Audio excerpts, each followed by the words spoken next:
그러나 클라인의 견해에서 아기는 별로 행복한 존재가 아니었다.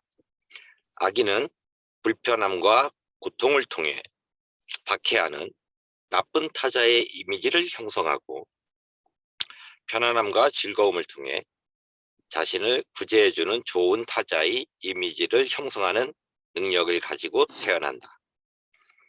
초기 경험은 타고난 대상들과 위험, 그리고 피난처라는 유형을 중심으로 결집되기 때문에 아동기는 어쩔 수 없이 파편화되고 공포스러운 것이 될 수밖에 없다. 클라인에게 있어서 아동기의 과제는 사회화가 아니라 유아의 강한 욕구와 타고난 공격성에 의해 파생된 악몽 같은 존재의 경험들을 완화시키는 것이다.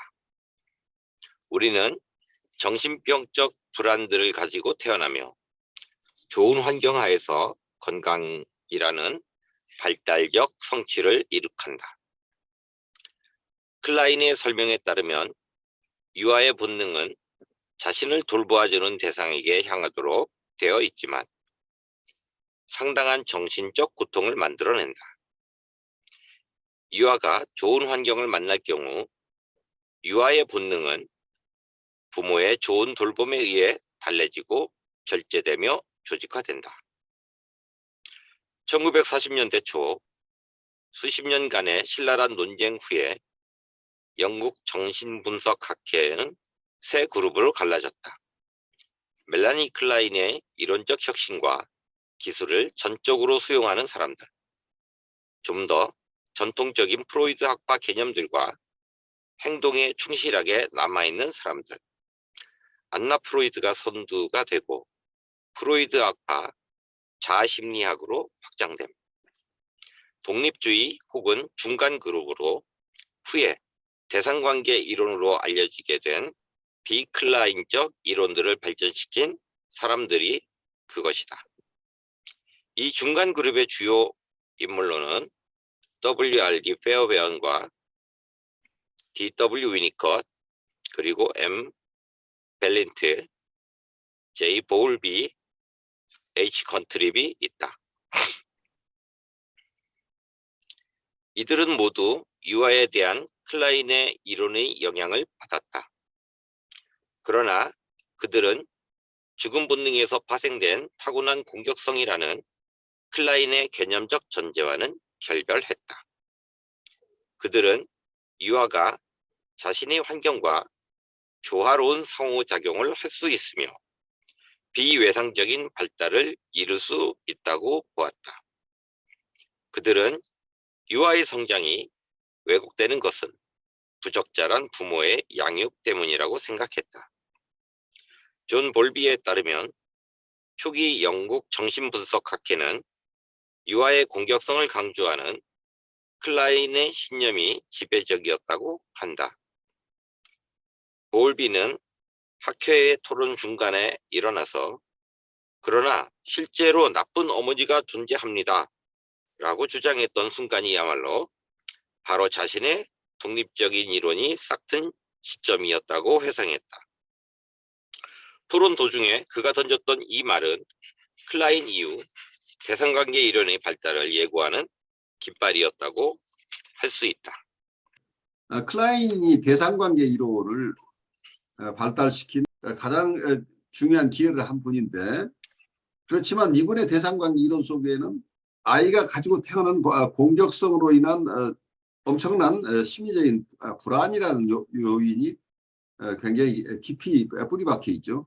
그래서 타고난 공격성이라는 측면에서 이건 프로이드의 이론을 그대로 가져오고 역동 이론이 중심이 되니까 대상관계 이론이지만 역동 이론과 이걸 함께 있어서 이걸 조화해내는 게 쉽지가 않죠.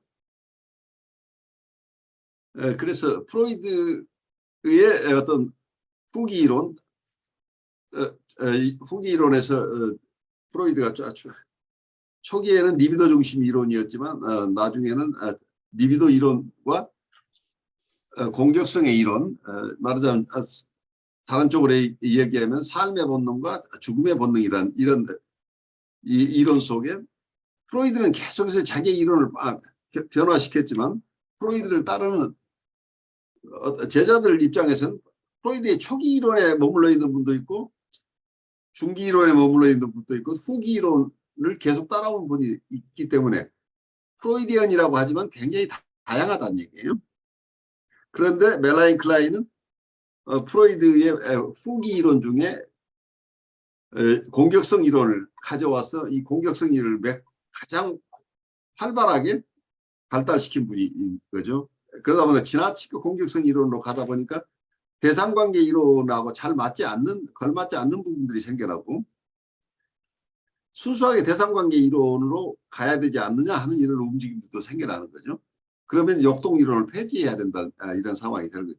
프로이드가 가지고 있었던 본래 여러 가지 가정들에서 벗어날 필요가 있지 않느냐 하는 이런 어떤 학문적인 견해 차이들이 생겨나면서 영국에서 영국의 학파가 셋으로 나뉜 거죠. 멜라니 클라인 중심으로 하는 클라인 학파가 이게 이러한 분들이 주류를 이루었지만 그와 함께 안나 프로이드를 중심으로 한 자아심리학자들이 또 하나의 그룹을 형성하고 안나 프로이드와 멜라니 클라인 간에 이 양쪽 그룹에 속하지 않은 독립그룹이 생겨났는데 이 독립그룹 중에 가장 중요한 분들이 페어베언과 위니컷 그리고 보울비나 건출입 벨린트 이제 이런 분들이 있는 거죠. 그래서 이분들의 이론들이 다양하게 발달하면서 전체적으로 대상관계 이론 또는 정신분석 이론 자체가 굉장히 풍요로워졌어요. 그래서 어떤 면에서는 서로 다른 의견을 가지고 있다고 하는 것 자체가 나쁜 게 아니고 정신분석을 다양한 측면으로 발달시키는 이런 결과를 가져왔다고 보여요. 그런 측면에서 영국 대상관계 이론이 멜라니 클라인에 의해서 큰 발전을 했지만 멜라니 클라인과 다른 입장에서 순수한 대상관계 이론을 발달시킨 페어벤의 공로는 굉장히 커요. 그러니까 페어벤 자체가 따로 학파를 이루지는 않았어요. 페어벤은 에딘버러라고 하는 스코틀랜드의 주도죠. 거기에서 쭉 있었던 분이기 때문에 런던 중심으로 하는 정신분석 학자들 간의 그룹 활동이나 거기서 일어나는 대논쟁에 직접 참여하지는 않은 분이죠. 그래서 런던의 어떤 폴리티컬한 환경이 있지 않고 자기 혼자 떨어져 있었기 때문에 이거는 독자적인 이론을 더 발달시킬 수 있는 환경이 될 수도 있었을 것이다 하는 생각이 들어요. 그래서 페어벤이 자기 자기 이론을 중심으로 한 페어벤 학파가 형성된 것은 아니지만 누구 못지않게 정신분석 전체에 영향을 미친 분이에요. 그러니까 멜라니 클라인 학파가 형성되고 대상관계 클라인 학파나 클라인 비온 학파가 형성됐지만 페어벤의 학파는 없지만 페어벤의 대상관계 이론은 어느 누구의 대상관계 이론 못지않게 후학들에게 여러 분야에서 영향을 주고 있는 거죠. 지금도 페어벤의 영향은 굉장히 다양한 사람들에게 남아있는 거죠.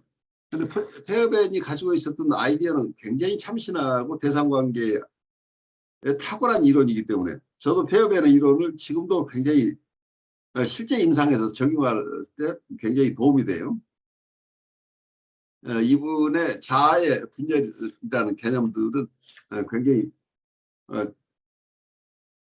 탁월하게 임상적으로 활용할 수 있는 이론이기 때문에 이 페어벤 얘기를 우리가 좀 들으면서 앞으로 기회 되는 더 공부를 하면 좋아요.